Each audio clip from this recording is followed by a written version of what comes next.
Welcome to Business Coordinators. The next case we are looking at in the criminal law is Bashir ul Haq versus State of West Bengal, AIR 1953, Supreme Court 293.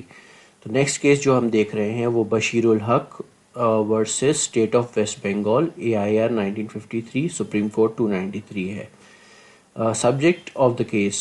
In this case, it has been decided that no court can take cognizance under Section 297 of IPC until a complaint under the section of 195 of CRPC is made by a competent authority.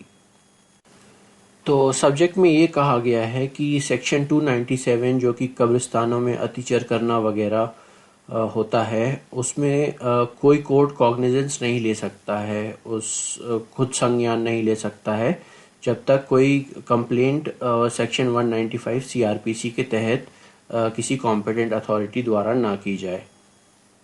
Let's look at the facts of the case. On 2/9/1949 Shrimati Moksha Daloi Dasi died in absence of her son Dhirenath Bera. तो 2 सितंबर 1949 को श्रीमती मोक्षा दलाई दासी की मृत्यु हो गई, जबकि उनका बेटा धीरेनाथ बेरा उनके पास नहीं था. Second point, in the night around 8:30 PM Dhirenath with other person took the dead body of his mother for cremation to the cremation ground. तो अब धीरेनाथ लगभग 8:30 बजे बॉडी को क्रिमेशन के लिए ले आते हैं क्रिमेशन ग्राउंड में. नूरुल हक made a report in the police station that Dhirenath had killed his mother by beating her and pressing her throat to death. अब एक नूरुल हक हैं जिन्होंने पुलिस स्टेशन में जाके रिपोर्ट लिखाई कि धीरेनाथ ने अपनी माँ को जान से मार दिया है, मारपीट कर और गला दबाकर. When the sub-inspector police along with Nurul Haq and the other appellants reached the cremation ground, the fire had been put to the funeral. तो जब नूरुल हक पुलिस वालों के साथ क्रिमेशन ग्राउंड में पहुंचा, शमशान घाट पहुंचा, तब वहां पे चिता को आग लगा दी गई थी. On pointing out towards the funeral, on suggestion of the appellant, the dead body should be taken out from the funeral. The sub-inspector got the dead body out of the funeral after getting the fire extinguished. तो funeral की जो आग थी उसको बुझा दिया गया और उसमें से डेड बॉडी को बाहर निकाला गया नूरुल हक के कहने पे. No mark could be seen on the dead body and the appellants also could not show any such mark. तो डेड बॉडी पे कोई मार्क नहीं था और जो अपीलेंट था वो भी ऐसा कोई निशान नहीं दिखा पाया कि उस लेडी के साथ कोई मारपीट हुई हो या गला दबाया गया हो. The dead body was sent for post-mortem. After the post-mortem report, it became evident that the false report was made against धीरेनाथ. तो पोस्टमार्टम की रिपोर्ट के बाद ये क्लियर हो गया कि गलत रिपोर्ट, झूठी रिपोर्ट लिखाई गई थी धीरेनाथ के खिलाफ. On 24/9/1949, Dhirenath made a complaint against the appellants, charging Nurul Haq and other appellants that they made a false report, making such disgracing charges against him out of enmity, so that his fame and religious view may be damaged. तो धीरेनाथ ने ये report लिखाई कि नूरुल हक से दुश्मनी थी और उसने अपनी दुश्मनी निभाने के लिए ऐसे उल्टे सीधे चार्जेस लगाए और ताकि धीरेनाथ बदनाम हो जाए और उसके धार्मिक भावनाओं को हर्ट हो. The matter went to the trial court. The appellant was prosecuted under section 297 and 500 of the Indian penal code in the court of first class magistrate. अब सेक्शन 297 में ये बात क्योंकि वो शमशान घाट में जाके उसने जो भी ड्रामा किया वो उसके लिए लगाया गया. Section 500 of the Indian penal code defamation के लिए होता है, मानहानि के लिए होता है, तो वो लगाया गया. Trial court finding all the appellants as culprits of the offense convicted them and sentenced them under 297 for 3 months of rigorous imprisonment under section 500 fine of rupees 100 each. तो ट्रायल कोर्ट ने सारे जितने भी अक्यूज थे उन लोगों को section 297 के उल्लंघन के लिए 3 महीने की का रिग्रेस इम्प्रिजनमेंट दिया और सेक्शन 500 के लिए 100 रुपये का फाइन लगाया. Then the matter went to an appellate court.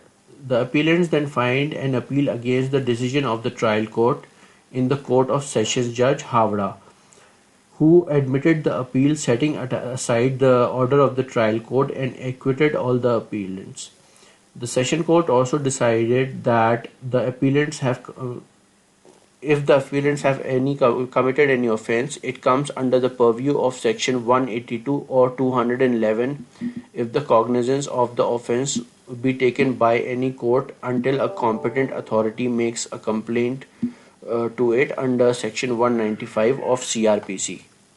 तो सेशंस कोर्ट ने ये कहा कि ये सेक्शन 182 या सेक्शन 211 के तहत इनको ट्राई करना चाहिए था, ना कि इन सेक्शंस सेक्शन 297 और 500 के तहत, क्योंकि सेक्शन 182 ये होता है कि अगर आप किसी पब्लिक सर्वेंट को कुछ गलत इन्फॉर्मेशन दे रहे हैं ताकि वो पब्लिक सर्वेंट उसको मिसयूज करके किसी को परेशान करे, तो परेशान करने के उद्देश्य से झूठा इन्फॉर्मेशन देना, या सेक्शन 211 ये होता है कि कोई फॉल्स चार्ज लगाना किसी पे उसको हानि पहुंचाने के उद्देश्य से. तो ये कहा सेशंस कोर्ट ने. फिर मैटर गया high court. On presenting an application for revision of the order of the Sessions Court, the bench of the High Court decided that keeping in view the facts of the case under section 182, 297 and 500 are made out. The honorable judges referred the decision to full bench in question that if on the charges being made in the complaints or coming to the knowledge of the magistrate, the information on the ground which the magistrate can take cognizance under section 160 of CRPC, and the magistrate can take cognizance he cannot take cognizance under the provisions of section 195, 196, 197 or 199.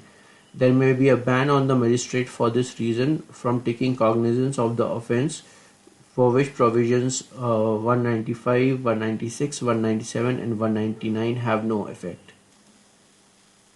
The full bench replied it in negative and allowed the revision, set aside the order of acquittal and directed the Sessions Court that the appeal should be heard as afresh on basis of its merits.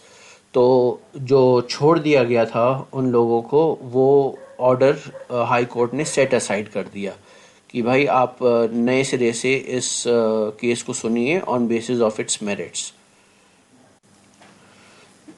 The Sessions Court heard the appeal on remand and confirmed the conviction and the sentence passed by the trial court. So Sessions Court ने case को दोबारा सुना और conviction confirm किया, उसको punishment दिया गया. आगे मामला गया सुप्रीम कोर्ट में. The appellants then applied to the high court for a permission to file an appeal in the supreme court.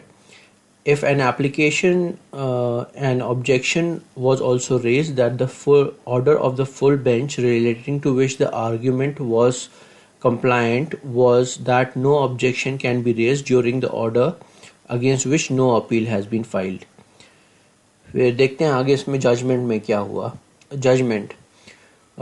The accusation under section 297 IPC cannot be brought under section 195 of CRPC, as the provision of section 195 of CRPC are not contravened by cognizance taken by the magistrate under the section.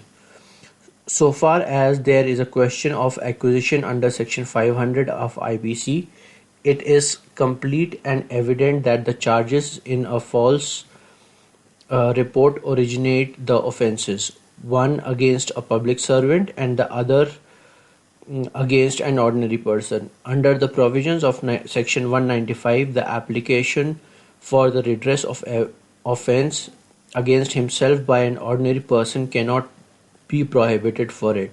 It is necessary before the cognizance under section 449 IPC, a public servant, that the person who has been disgraced and combinedly make a complaint. The appeal was therefore dismissed. तो ultimately इसमें यह कहा गया है कि कोई court अपने आप से कॉग्निजेंस नहीं ले सकती है, उसको जो भी क्राइम हुआ है उसके लिए कंप्लेंट होना चाहिए. Principle of law laid down. No court can take cognizance of an offence under section 297 of IPC until a competent authority makes a complaint under section 195 of CRPC. तो वही बात है कि अगर सेक्शन 297 IPC का crime हुआ है तो उसका कॉग्निजेंस तब तक नहीं ले सकती कोर्ट जब तक कोई कॉम्पिटेंट अथॉरिटी सेक्शन 195 CRPC के तहत कंप्लेंट फाइल नहीं करती है. This was the case, and we will come up with some more cases on this subject and other subjects as well. So keep watching the videos and subscribe to the YouTube channel. Thank you.